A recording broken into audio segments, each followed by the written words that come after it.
नमस्ते। थर्ड आई में आपका स्वागत है। अब विधानसभा इलेक्शन तो बिल्कुल सिर पे आ गए हैं। विधानसभा इलेक्शन उत्तर प्रदेश का, जिसको बहुत से लोग ये मान रहे हैं कि वो एक मिनी जनरल इलेक्शन होता है, क्योंकि 80 एमपीज यहाँ से आते हैं, 23-24 करोड़ की पॉपुलेशन है, तो ये मिनी जनरल इलेक्शन से कम नहीं होता है। और ये भी देखा गया है कि जो यूपी को कंट्रोल करता है या यूपी में जो जीतता है वो उसके लिए दिल्ली की राह आसान हो जाती है। लेकिन इस साल एक और ऐसा सूबा है जहां के इलेक्शन 2027 में होने हैं, अब से 6-7 महीने बाद, और उस सूबे में आज भी कोई पक्के तौर पे नहीं बोल सकता है कि वहां किसकी सरकार आएगी, संभावना किसकी होगी, यह भी कहना मुश्किल है। और वो सूबा है पंजाब। पंजाब एक खुशहाल स्टेट है। पंजाब जिसको कहते हैं कि एग्रीकल्चर में बहुत आगे है। पंजाब के यहाँ डिफेंस में बच्चे बहुत जाते हैं। इन सबके बीच पंजाब एक काम और करता है कि जब सरकार बदलने की बात आती है तो नए नए एक्सपेरिमेंट करते रहता है। मैं ये बात इसलिए कह रहा हूँ कि अभी पंजाब में कुछ अफरा तफरी, उस पर भी बात करेंगे। लेकिन 2012 में शिरोमणि अकाली दल खूब ठीक से प्रकाश सिंह बादल जी के नेतृत्व में जीत के आया। 117 सीटें, 68 सीटें, 68 seats Shiromani Akali Dal with 42% vote percentage. ये इंपॉर्टेंट है कि 42% था। और उसके सामने बैठे हुए थे कांग्रेस। कांग्रेस को भी मिले तो 40% वोट, 2% कम, लेकिन सीटें थी 46। मेन ऑपोजिशन पार्टी 2017 में कांग्रेस ने वहां बहुत काम किया था उससे पहले, और कांग्रेस की सत्ता आई। और उस सत्ता में एक महत्वपूर्ण भूमिका कैप्टन अमरिंदर सिंह की थी। कैप्टन अमरिंदर सिंह के नेतृत्व में चुनाव लड़ा गया था 2017 का। वो सत्ता में आए और 117 में 77 सीट जीत के गए कांग्रेस। शिरोमणि अकाली दल 68 से हो गई 15। और सबसे बड़ी बात यह है कि कांग्रेस का जो 40% वोट था 12 में, वो 1% घट के 39 हुआ, लेकिन सीटें हो गई 46 से 77। लेकिन शिरोमणि अकाली दल का वोट परसेंटेज भयंकर तरीके से गिरा, 42 से 25% आए, और एक नई ताकत उभरी जिसका नाम था आम आदमी पार्टी। आम आदमी पार्टी 2017 में 20 सीट पे जीती। मेन ऑपोजिशन पार्टी वही हुई और उसको भी 24% वोट मिले थे। मतलब एक नई पार्टी को करीब करीब शिरोमणि अकाली दल के बराबर वोट मिले थे। फिर 2022 का इलेक्शन आया। ये इंटरेस्टिंग था। इलेक्शन से पहले अमरिंदर सिंह 4 साल, 4.5 साल थे। कुछ लोगों का उनके काम करने के तरीके पे लोगों का एतराज़ था। वो जो भी था, कांग्रेस नेतृत्व को लगा कि कुछ नेतृत्व परिवर्तन होना चाहिए पंजाब में। चीफ मिनिस्टर हटाए गए, चन्नी लाए गए, चन्नी चीफ मिनिस्टर बने। और एक एक्सपेरिमेंट अच्छा था, उसके भी कारण थे कि चन्नी दलित वर्ग से आते थे, ये उम्मीद थी।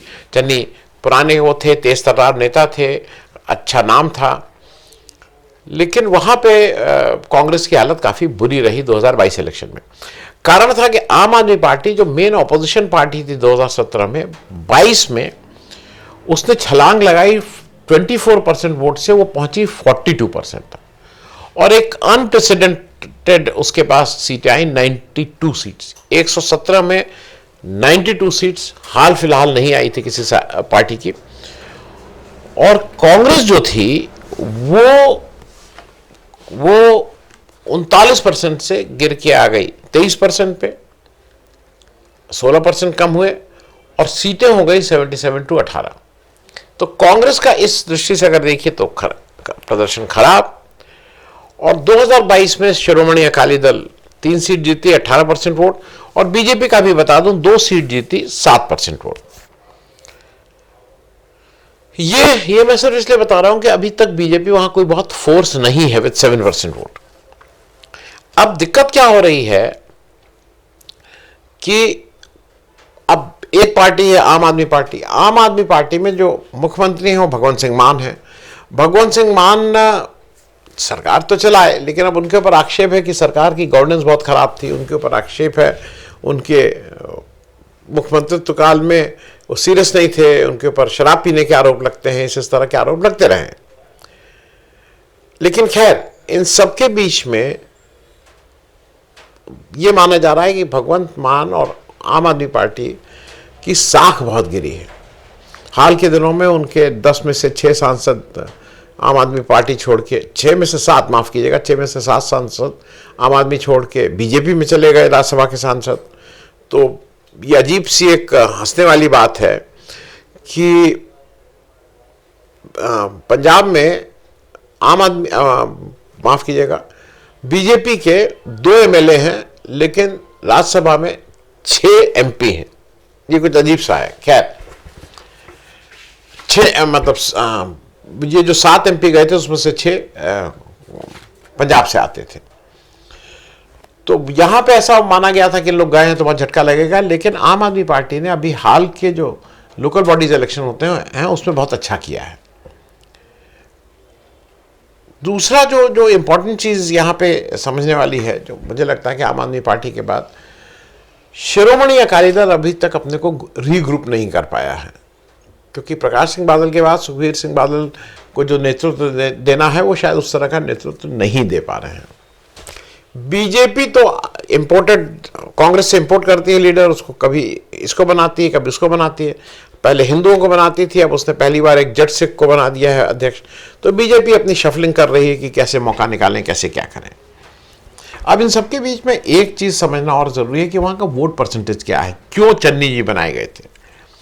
पंजाब देश का वो सूबा है जिसमें दलित आबादी सबसे ज़्यादा इन टर्म्स ऑफ परसेंटेज, सबसे ज़्यादा, करीब 32% दलित आबादी है पंजाब में। ओबीसी करीब 31% है, जिसमें सैनी, कंबोज, बंजारा, ये सब लोग आते हैं उसमें, रामगढ़िया, ये सब लोग ओबीसी में आते हैं। और फिर जो जनरल कैटेगरी बोलिए या अपर कास्ट कैटेगरी बोलिए, उसमें जट सिख हैं 18%, फिर ब्राह्मण, खत्री, ये सब लोग मिलके बाकी होते हैं। तो मतलब 18% में केवल जट सिख, और बाकी जो अपर कास्ट है वो उसके अलावा है। ये मैं फिगर्स आपको इसलिए बता रहा हूं कि चन्नी साहब जब पिछला इलेक्शन 2022 में था तो उम्मीद की गई थी कि ये अच्छा परफॉर्म करेंगे, लेकिन कांग्रेस अच्छा परफॉर्म नहीं कर पाई। अब आज की तारीख में जो मेन समस्या है कांग्रेस की, पहले बात कर ली जाए, क्योंकि बीजेपी तो इंपोर्ट करती है, उसको लगता है उनको तोड़ लेंगे, यहाँ कर लेंगे, वो सब काम करती है। लेकिन कांग्रेस एक सही में एक चैलेंज कर रही है वहाँ आम आदमी पार्टी को।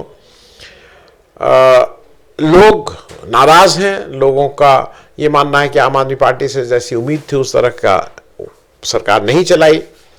लोगों का मानना ये भी है कि शायद भ्रष्टाचार बहुत बढ़ गया है, हालांकि भ्रष्टाचार अब कॉमन चीज़ है, पूरे देश में भ्रष्टाचार बढ़ा हुआ है। तो ऐसा कुछ बहुत है नहीं आम आदमी पार्टी को दिखा कि हम इस पे जीतेंगे। कांग्रेस के पास एक बेहतरीन मौका है, इसमें कहीं कोई दो राय नहीं है, क्योंकि कांग्रेस वहाँ पहले रही है, रूल की है 5 साल पहले तक। तो कांग्रेस अगर अपना ठीक से अपनी बातचीत करती है तो कांग्रेस वहाँ के लिए चांसेस हैं। अब वहाँ दिक्कत क्या हो रही है कि उनके पास लीडर कोई नहीं है। जो अभी कांग्रेस ने अमरिंदर सिंह राजा वारिंग बोलते हैं उनको, इनको बनाया है वहाँ का प्रेसिडेंट। ये एमपी हैं लुधियाना से, करंट पंजाब कांग्रेस कमेटी के अध्यक्ष हैं, पुराने कांग्रेसी हैं, यूथ कांग्रेस के नेशनल अध्यक्ष रहे हैं। और चूंकि यूथ कांग्रेस से आते और एक समय राहुल गांधी यूथ कांग्रेस को ही देखते थे, तो ऐसा माना जाता है कि ये राहुल गांधी के बहुत करीबी हैं। कांग्रेस ने उनको अध्यक्ष बनाया था, उनके अगेंस्ट कुछ लोग वहाँ की लोकल पॉलिटिक्स थी, जिसमें चन्नी भी थे। ये चाहते थे कि उनको हटाया जाए, लेकिन वो हटाए नहीं गए। 3 वर्किंग प्रेसिडेंट और दे दिए गए, लेकिन ये नहीं हटाए गए। चन्नी साहब को कैंपेन कमेटी का चेयरमैन बना दिया गया। तो कुछ इस तरह करके सबको एडजस्ट करने की कोशिश की गई है। वहाँ लीडर ऑफ अपोजिशन जो है वो प्रताप सिंह बाजवा हैं, मतलब हाउस में पुराने नेता। और चन्नी वहाँ पे एक इम्पॉर्टेंट है। चन्नी इसलिए इम्पॉर्टेंट है कि चन्नी भी एमपी हो गए हैं, जालंधर से हैं। अभी क्या हुआ कि अब वहाँ लगातार सीरीज आफ्टर सीरीज मीटिंग चल रही है। कल वहाँ भूपेश बघेल जो जनरल सेक्रेटरी हैं कांग्रेस पार्टी के, उन इंचार्ज पंजाब, वो पहुँचे पंजाब बातचीत करने। उनकी मीटिंग में चन्नी या उनके फैक्शन का कोई व्यक्ति नहीं आया। तो वैसे तो इसका कोई मतलब नहीं, लेकिन ये मेरे हिसाब से बड़ी खबर है कि अगर आप अपने जो आपके रेगुलर जनरल सेक्रेटरी हैं जो संगठन से आ रहे हैं, अगर आप उनसे नहीं मिल रहे हैं तो कुछ तरह तरह की अटकलें लगाई जाने लगेंगी। लेकिन सैनी भी शुरू से कांग्रेस में रहे हैं, इधर उधर कहीं गए नहीं हैं। सैनी का मतलब एक ट्रैक रिकॉर्ड के मामले में माना जाता है कि रिलायबल हैं। लेकिन वो भूपेश बघेल के यहाँ वो या उनका ग्रुप पूरा कोई कल नहीं पहुंचा। उसको फॉर्मली बैकआउट तो नहीं बोला, सब लोग उसको धीरे धीरे थोड़ा डाउन प्ले करने की कोशिश कर रहे हैं। मतलब जो भी वहाँ पे हैं, जो इस समय लीडर ऑफ अपोजिशन है प्रताप सिंह बाजवा, उनका एक इंटरव्यू छपा है आज इंडियन एक्सप्रेस में। वो यही कह रहे हैं भाई सब लोग एक साथ हैं, हमारी दोस्ती है, सब कुछ है, इस तरह की बात कर रहे हैं। लेकिन मेरे हिसाब से वहाँ सब कुछ साफ नहीं है। एक बड़ा मौका है कांग्रेस पार्टी को, विपक्ष को, इंडिया गठबंधन को, कि वहाँ पे सरकार बीजेपी की न बनने दें। बीजेपी के लिए बहुत आसान नहीं है, लेकिन उसके लिए जरा संगठन के ऊपर थोड़ा काम करना होगा, जो अभी काम होता हुआ दिखाई नहीं दे रहा है। अगर चन्नी साहब और राजा वारंग के बीच में मनमुटाव है तो केंद्रीय नेतृत्व को दोनों को बुला के सामने बैठाइए, उसको दूर करिए। भाई इसी तरह का बवाल तो कर्नाटक में था, और कर्नाटक में तो रूलिंग सरकार थी, तब भी तो आपने सॉर्ट आउट किया ना। तो why not you sort this out in Punjab. Punjab को एक अच्छी गवर्नेंस की जरूरत है, क्योंकि पंजाब के ऊपर कर्जा बहुत बढ़ गया और पंजाब बॉर्डर स्टेट होने की वजह से ड्रग के जो दंश है उसको भी झेल रहा है। तो मेरा ये मानना है कि जो भी सरकार आती है उसके लिए बहुत कुछ करने को रहेगा, जिससे पंजाब की तरक्की से ज़्यादा जो पंजाब उल्टी दिशा में चल दिया है उसकी तरक्की, वो कम से कम ख़त्म हो। उसके बाद पंजाब के पास पोटेंशियल है, इसमें कहीं कोई दो राय नहीं है। लेकिन मेरे हिसाब से इसमें इंटरवीन कहीं ना कहीं राहुल गांधी को आज या कल या परसों इंटरवीन करना ही पड़ेगा। ये अपने आप सॉर्ट आउट होने वाली समस्या नहीं है। तो इम्पॉर्टेंट है, आप कुछ भी कहें, पंजाब का चुनाव आम आदमी पार्टी के भविष्य को तय करेगा पूरे वो टोटलिटी में। अगर वहाँ हार जाते हैं तो आम आदमी पार्टी का कोई मतलब नहीं रहेगा। बीजेपी के लिए वहाँ एक टेस्ट ये है कि वो कभी हिंदू को बनाते हैं, इस बार उन्होंने जाट सिख को बनाया है। वो क्या ऑफर करते हैं वो तो मोदी जी ही जो बताएंगे उसी पे वोट मिलेगा। ये देखने वाली बात होगी कि उनको कितने वोट मिलते हैं। एमपी इलेक्शन उनको 0 सीट मिली थी, कांग्रेस को 7, आम आदमी पार्टी को 3। ये मैं सिर्फ इसलिए रेफरेंस के तौर पे बताता हूँ क्योंकि ऐसा नहीं कि बीजेपी वहाँ बहुत अच्छी स्थिति में है। अब रही श्रोमणी अकाली दल की बात, श्रोमणी अकाली दल सुखबीर सिंह बादल के नेतृत्व में उस तरह का परफॉर्मेंस करते हुए नहीं दिखाई दे रहा है। एक ही पार्टी है, उसका नाम कांग्रेस पार्टी है, वो अच्छा बुरा जो भी है वो वहाँ दिखाई देती है, लड़ती हुई दिखाई देती है। और अगर टिकट डिस्ट्रीब्यूशन ठीक से हुआ, अगर नेताओं को मैनेज करने में कांग्रेस कामयाब रही, तो कोई मतलब आम आदमी पार्टी या किसी और पार्टी का के स्टेट पॉलिटिक्स में, पंजाब की स्टेट पॉलिटिक्स में मुश्किल होगा।